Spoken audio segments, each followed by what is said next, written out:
रायसेन जिले के सुनवाहा में प्रसिद्ध खैर माता मंदिर निर्माण का आज सिलवानी विधायक देवेंद्र पटेल ने शिलान्यास किया। साथ ही सांस्कृतिक मंच से 21 महिला मंडलियों के लिए वाद्य यंत्र वितरित किए। उसी दौरान पूर्व मंत्री रामपाल सिंह राजपूत का नाम लिए बगैर लुटेरा, झूठ की गंगा बहाने वाला आदि गंभीर आरोप लगाए। आपको बता दें कि बेगमगंज तहसील के प्रसिद्ध खेर माता मंदिर करीब 3 करोड़ की लागत से राजस्थान के लाल पत्थर से बनने जा रहा है, जिसका आज क्षेत्रीय विधायक देवेंद्र पटेल द्वारा सैकड़ों लोगों की मौजूदगी में शिलान्यास किया गया।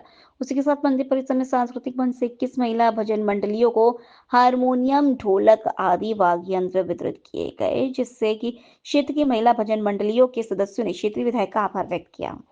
बार बार कुछ लोग आते हैं, चले बोलो विकास की गंगा बह रही है, काला पानी था तो हमने फला काम कर दिया। आप लोग सब साक्षी हैं, रघुवर दादा सबसे वरिष्ठ हैं, लम्बलदार हैं, नत्थू सिंह जी हैं, बुजुर्ग बैठे।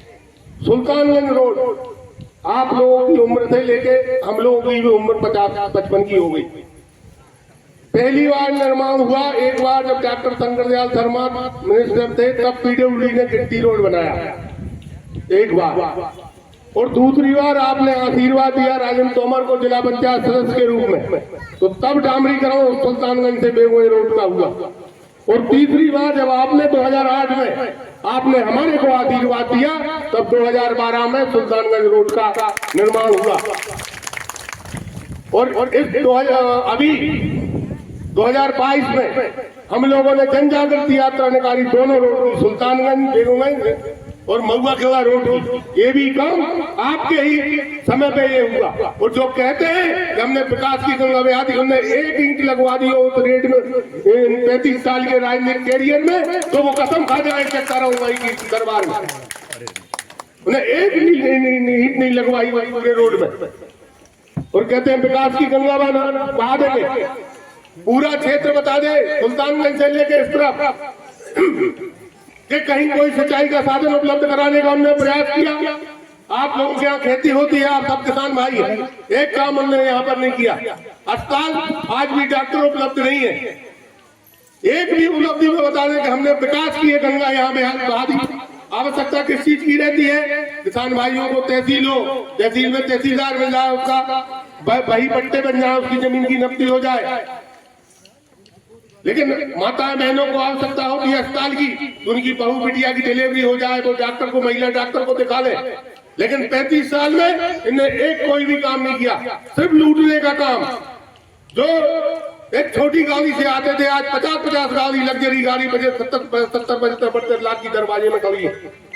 तो और कहते हैं हम विकास की गंगा बहा रहे हैं, सिर्फ झूठ की दुकान फैलाना उनका काम, सिर्फ गुमराह करते हैं। लेकिन आप लोगों के क्षेत्र में आज तक एक भी उल्लेखनीय कार्य नहीं किया। छोटे मोटे काम, पंचायत भवन बनना, कुछ होना, ये तो सामान्य बात है, लेकिन एक भी उनने कोई कार्य करा हो। स्कूल पुराना ही है, यहाँ पे हाई सेकेंडरी स्कूल कोई उनकी देन नहीं है।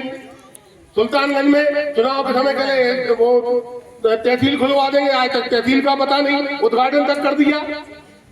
कई बार के हम कॉलेज भी खुलवा देंगे, लेकिन आज तक कॉलेज का भी कोई पता नहीं। मंडी की, कृषि मंडी की कहते रहे कई बार कि हम मंडी खुलवा देंगे। एक उपलब्धि सुल्तानगंज में बता दो, अगर वो तो चौराहा होगा तो विकास युक्त हो। एक बात, सुल्तानगंज में कई जमीनें ऐसी बिकवा दी जो सरकारी थी, कुछ तो मंदिर की लगवा की है, उनके ही ठेकेदारों ने। सिर्फ बदमाशी का काम है। एक कॉलोनाइजर ने तो उन्हें बंगला बनवा के दे दो भाई, खुद के पैसे का नहीं बनाते, दूसरे की दुकान चलाने।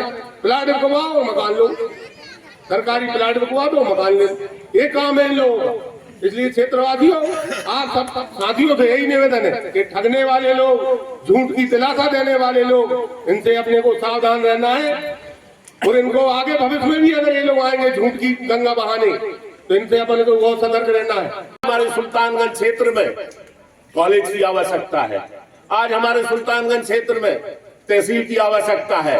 और सबसे बड़ी बात कि यहाँ के किसान सूखी खेती कर रहे हैं। आज नर्मदा योजना से, नर्मदा जी से सिंचाई के लिए कई तहसीलें सिंचित की जा रही हैं, जबकि उसमें प्राथमिकता होना थी हमारे बेगूगंज तहसील की, कि जहां पे 50 फुट पे ट्यूबवेल सक्सेस है, वहां तो योजना लागू हो गई, लेकिन वर्तमान में किसानों की सरकार, जो शिवराज सिंह जी कहते हैं कि हम किसानों के नेता हैं, किसानों के बेटा हैं, इधर उनका ध्यान नहीं गया कि कम से कम नर्मदा की लाइन यहाँ ला के यहाँ किसानों को उनकी जमीन सिंचित किया जाए। इसके लिए हमें संघर्ष करना पड़ेगा।